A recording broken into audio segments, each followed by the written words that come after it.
What's up, guys? I'm here with Zach Watson, and I'm just gonna be asking him a few interview questions. Oh, Zach.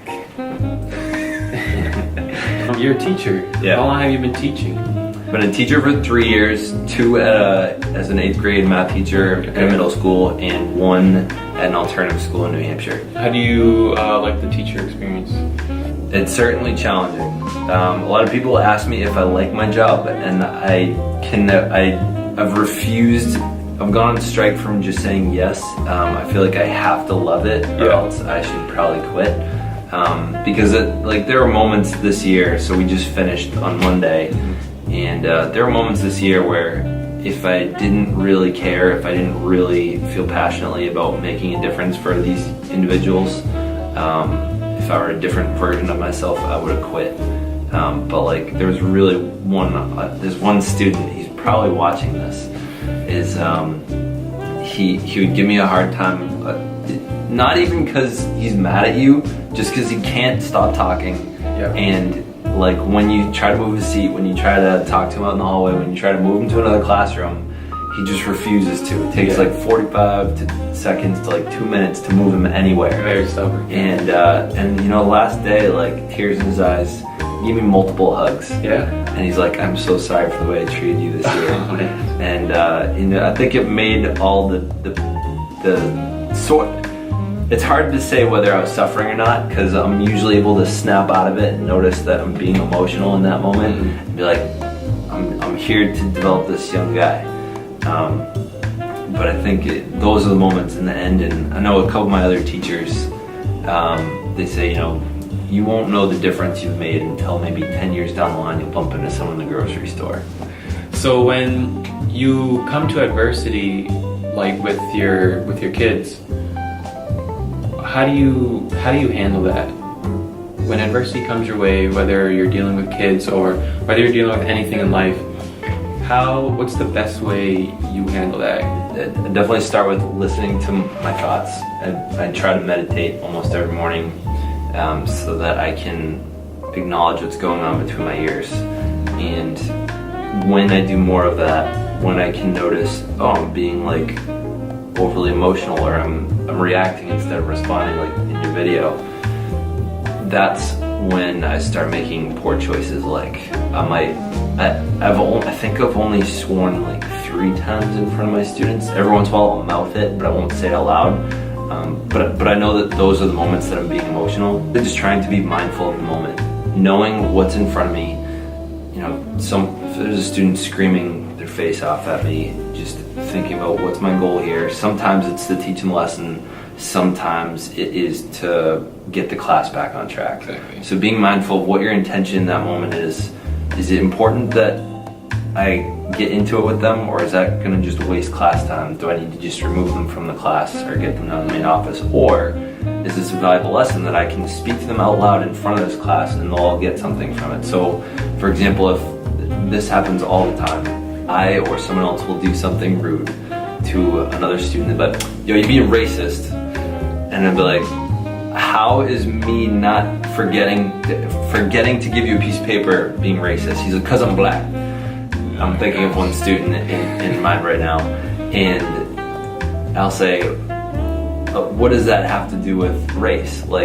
Is it possible I forgot or I miscounted? 2, is it possible I don't like you and it has nothing to do with racism? 3, is it possible the kid in front of you didn't pass it? There's so many other things.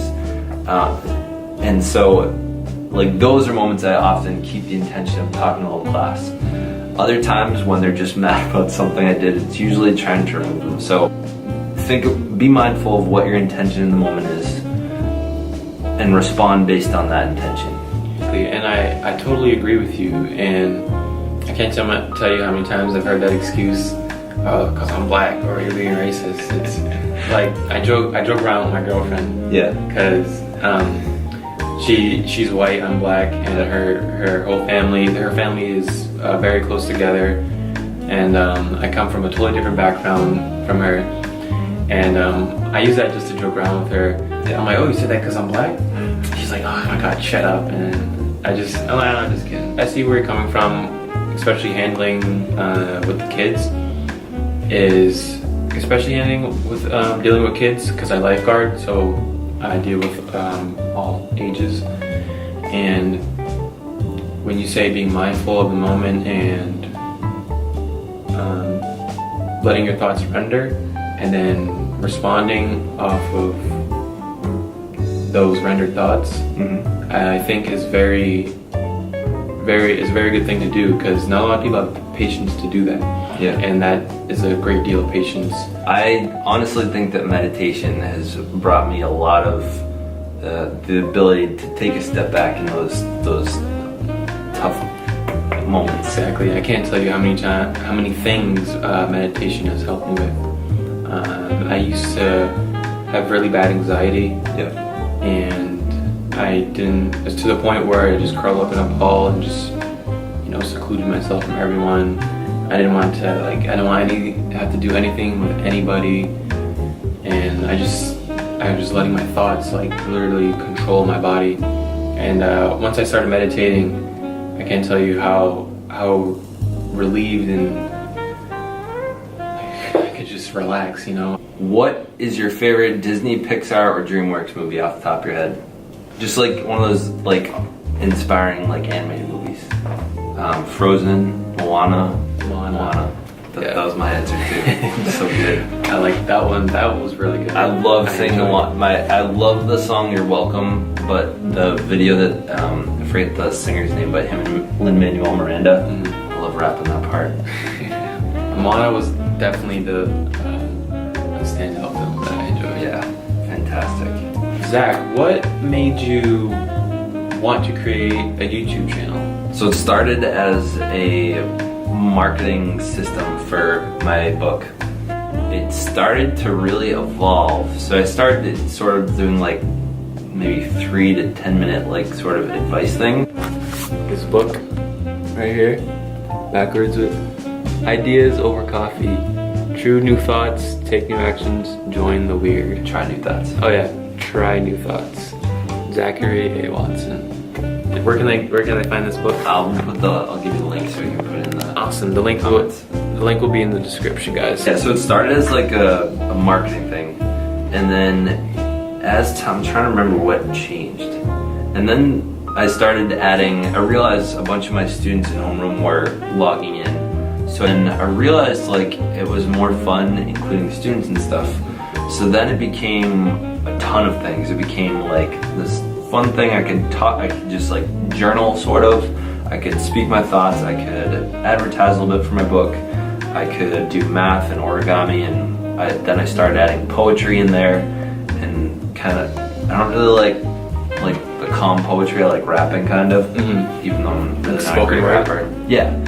And then I started including more students, did some challenges, did the smoothie challenge in class, did a fidget spinner trick video, did the chubby bunny challenge, and then I decided to start this other channel, the ThinkShare, because I realized I had to contact my principal and say, hey, how can I put this on YouTube? And he said, well, I guess you need some kind of permission slip. So all the students that you see on that channel have signed, their parents have signed a permission slip. Yeah, I was wondering about that. I was like, don't you need to have some type of permission? Yeah, all of them have a permission slip that a parent signed saying, I know that this is being distributed on YouTube for Zach Watson's channel, which is it's a PG-13 channel for fun, origami, etc. And so I started this other channel called the ThinkShare, which eventually I can monetize because I'm promising myself not to put students on it, because I don't want the possible scenario someday of a student's parent coming to me like, hey, you earned $1 million on that video, I want some of that. Exactly. So there's a couple things that I want to turn it into, sort of as a marketing scheme for me as a brand. So I did a TED Talk in April, and I realized I really enjoy public speaking. So I've done a couple already goal setting workshops with groups of people. So I like doing and talking about those kind of things and building a brand through that. So that's where it's evolved to. The ThinkShare is me sharing these kind of progressive ideas and talking about the book. And then my Zachary Watson channel is like a me being a quirky, weird teacher, doing stuff with my students. Kind of an interesting frustration is like, so right now the ThinkShare is at 32 subscribers, the other one's at 257. Yes, I know down to the very one because I check them way too often. I do the same. Because I want to keep bringing people from the 250 over to the small one, and it's like, I've realized that when I'm doing that, I lose some of the joy in making the videos. I lose some of the joy in letting it grow naturally. I mean, even people have said, hey, why don't you just buy some subscribers? And every once in a while I think about it, but then I come back to adversity, think about what's the intention. And that's what I haven't been able to decide this summer, because I want to build it. I've challenged myself to make it to 1,000 by the end of the summer. $50 later, I could just have 1,000 or something like that. But I think there's certainly an amount of pride involved in having naturally earned ones. It's worth the challenge of doing the things that other YouTubers are telling me to do, like doing collaborations with other awesome people. You could spend $50 and get 1,000 subscribers and achieve your goal within a few weeks. Not even like a couple days. A couple days. That sounds like an awesome idea. But something that me and my brother preach a lot is short-term pain for long-term gain. Is what you're doing now short-term? Are you just going to be doing it and then you're going to be done? Or are you just trying to do this for the long-term? Are you trying to build something that's going to last and leave a permanent mark on who you are? For all the aspiring YouTubers out there, figure out what it is that you enjoy doing on a daily basis. Don't make videos to get subscribers. Figure out what it is that you're going to enjoy doing. So if you're a gamer out there and you like live streaming, keep doing that. Do it as long as it's fun for you.